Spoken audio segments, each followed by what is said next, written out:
Hello दोस्तों, कैसे हो आप सब। चलो आपको आज बताते हैं सैमसंग का जो टैब, जो स्कूल का टैब है, उसमें जैक कैसे डालते हैं। तो चलो देखते हैं, वीडियो में बने रहें।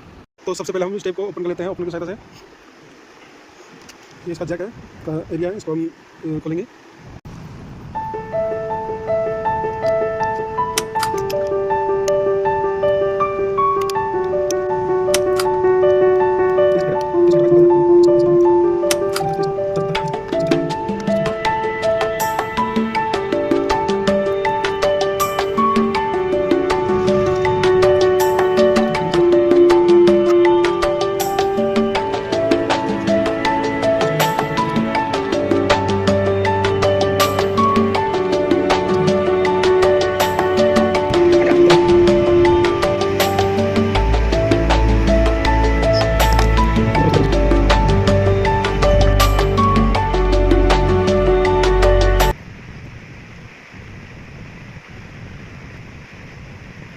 तो